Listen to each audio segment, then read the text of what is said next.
गंगा भगवान की चरण रूपी है और श्री भागवत भगवान की मुख रूपी है। चरण रूपी इसीलिए बनी, भगवान के अंगूठे से टकराई पृथ्वी, टूटी, उसके अंदर से जो अनुपम जल की धारा निकली वो मां गंगा थी। उस जल से प्रभु के चरणों का अभिषेक हुआ। अब देवताओं को चिंता हो गई उस जल को कहां पर रखा जाए जिससे भगवान के जल का अभिषेक हुआ है, जिससे उनके चरण पखारे गए हैं। उस लोक पावनी मां गंगा के जल को अब बोला गया कि कैसे धरती पर लाया जाए। महाराजा सगर हुए, सगर के 60,000 पुत्र हुए जिनका नाश हो गया युद्ध में। अब उनकी अस्थियों को मुक्ति नहीं मिल रही थी। मुक्ति का केवल एक उपाय था, मां गंगा के जल से स्पर्श होंगी अस्थियां तो उनको शांति मिलेगी। अब लोक पावनी गंगा जो थी वो ब्रह्मा जी के कमंडल में समाहित हुई थी।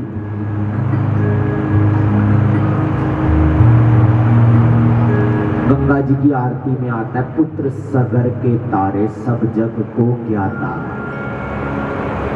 कृपा दृष्टि हो तुम्हारी सो नर तर जाता, ओम जय गंगे माता। लेकिन हरिद्वार गए, गंगा जी की आरती सुनी, यहाँ से सुनी, यहाँ से बाहर निकाल के गंगा जी ने वापस डाल दी।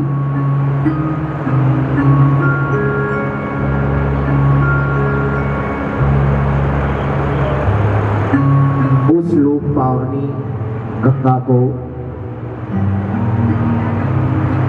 लोक पावनी गंगा के जल को जो था कमंडल में ब्रह्मा जी ने धारण किया हुआ था। सगर ने के पुत्रों का मोक्ष दिलवाने के लिए उनका आह्वान किया। पीढ़ियां बीत गई तपस्या करते करते कि पाप हारिणी, ताप हारिणी, शोक विनाशिनी, मोक्षदायिनी, कल्याणकारिणी मां गंगा मेरे पुत्रों को तारेंगी। और उस जल के लिए तपस्या करते रहे। आज गंगा जल को हम लोग इतना दूषित कर रहे हैं जिसकी कोई सीमा नहीं, जिसकी मर्यादा स्वयं भगवान ने रखी। उन्हीं के वंश में आगे भगीरथी हुए, जिनके नाम पर भगीरथी गंगा जी का नाम पड़ा। धरती पर लाने का श्रेय उन्हीं को प्राप्त होता है। मां गंगा को भागीरथ नाम होने के कारण भगीरथी नाम मां गंगा का पड़ा।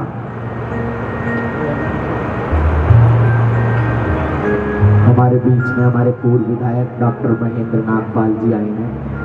गंगा जी का ही प्रसंग चल रहा है और ये गंगा जी के अनन्य भक्त हैं। हर साल मुल्तान जोत महोत्सव में पूरे अशोक विहार से भव्य आयोजन के साथ पूरी कई बसों की बसें लेकर के हरिद्वार जाते हैं। गंगा जी के प्रसंग के टाइम ही मां गंगा ने इनको आमंत्रित किया है। व्यासपीठ से कहा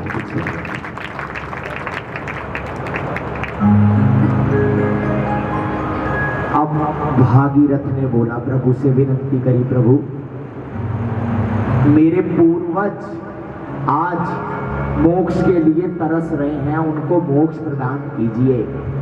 ब्रह्मा जी ने उत्तर दिया, यदि मेरे पास जो गंगा जल है उसको मैं धरती पर डाल दूंगा तो उसका वेग कोई भी सहन करने योग्य इस पृथ्वी पर जन्म ही नहीं लिया किसी ने जो मां गंगा का वेग सहन कर सके। आप ऐसा करो, भगवान शंकर की उपासना करो। अगर हमें कोई कह देता कि इतने साल तप करने के बाद आप दूसरे की उपासना करो, एक व्यक्ति पे गए काम नहीं बना, दूसरे पे उसने अगर भेज दिया, डाल दिया, तो हम कहेंगे डाल रहा है, बेवकूफ बना रहा है, काम करना नहीं है इसमें। और पूर्वज बैठ रहे हैं तो बैठे रहे, हमारे में से भी है। अगर नियम हुआ कि 10वें दिन हरिद्वार जाना है तो तीसरे दिन जाएंगे, फूल उठाएंगे, डाल डूल के काम खत्म। काम करना है यार, काम पे जाना है। पूर्वज बैठे रहे अपने, जाने वाला चला गया। ये संस्कार है हमारे। घर में कोई काम आ गया तो 8वें दिन जाके 10वें की क्रिया कर देंगे। 10वें की क्रिया कैसे 8वें दिन करोगे? 10 दिन के अंदर पूरा उसका शरीर ही नहीं बना, प्रेत आत्मा का आप पिंडदान कैसे 5वें दिन और 7वें दिन और 8वें दिन कर सकते हो? कर सकते हैं क्योंकि हमने अपने शास्त्र खुद बनाए हुए हैं। विनाश का एक और कारण लिख लेना। गस्टेड हॉलीडे आ गई तो हम जा करके ना 10वें की क्रिया कराए, छुट्टी नहीं आ रही थी। इतने सुंदर सुंदर तर्क आ जाते हैं, मतलब सुन सुन के मतलब इतना आनंदित हो जाता हूँ कई बार इतने अच्छे अच्छे तर्कों को कि मैं कहता हूँ कि हाँ, मतलब दिमाग से भी लोग सोचते हैं। अब भगवान शंकर का तप करने लगे। भगवान शंकर से भागीरथ प्रार्थना करते हैं, प्रभु मैं थक गया, मैंने अपने पूर्वजों का उद्धार करना है। हमने अपने पूर्वजों को इतना सा भी सोचा कि जाके उनके लिए हरिद्वार जाके पिंडदान ही करें, उनके लिए कुछ जाके कर ही आए, कोई काम ही करें, उनके लिए कुछ दे ही आए, और कुछ नहीं तो वहां पे जाके कोई यज्ञ कर दे और उसका फल उसको दे दे, मत दे उसको बेचारे को खाने पीने को कुछ, वो बैठा हुआ ऊपर, कोई बात नहीं, कोई दिक्कत नहीं है। भागीरथी भी अगर हमारे जैसे स्वार्थी हो जाते तो आज हमारे पितरों को भी मोक्ष नहीं मिलता। तो जिसके कारण जो चीज मिली है ना, उसका कृतज्ञ रहो, उसके एहसानमंद रहो।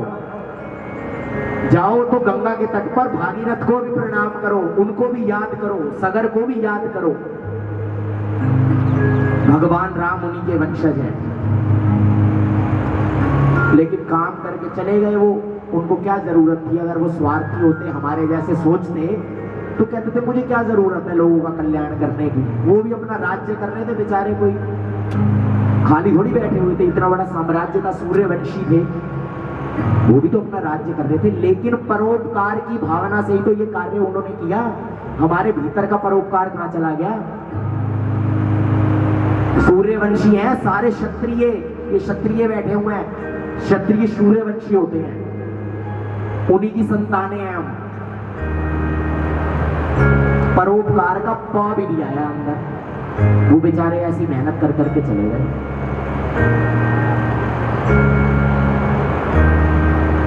अब भगवान शंकर से प्रार्थना करते हैं, प्रभु कृपा करो, अपने साथ साथ जन जन का कल्याण करना चाहता हूं। भगवान शंकर ने कहा कि ब्रह्मा जी से पूछा है, ब्रह्मा जी ने क्या बोला? भागीरथ कहते हैं कि ब्रह्मा जी ने बोला भगवान शंकर की उपासना करो, केवल और केवल देवादिदेव महादेव की जटाओं में इतना बल है कि मां गंगा का वेग वो सहन कर सकते हैं।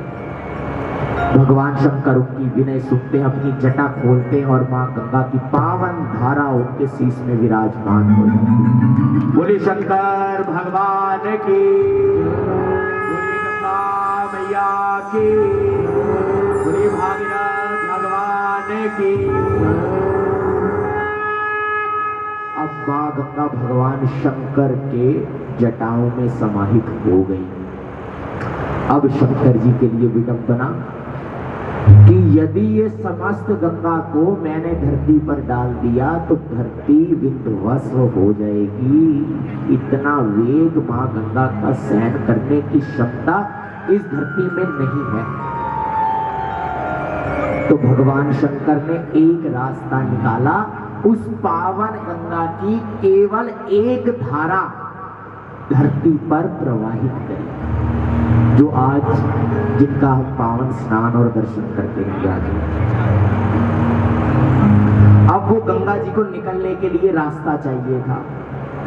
जहां पर राजा सगर के पुत्र 60,000 पुत्रों की अस्थियां रखी हुई थी युद्ध भूमि में, वहां ऋषि का आश्रम पड़ता था।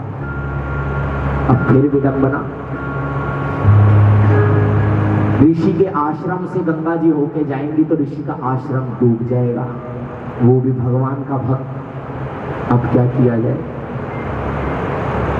तो ऋषि में इतना बल था कि उसने मां गंगा से विनती करी, मां तू आपका सुत हूं, आपका दास हूं, कृपया करके अपना थोड़ा सा मार्ग बदल दीजिए कि मेरा आश्रम भी बचा रहे और सगर के पुत्रों की मुक्ति भी हो जाए।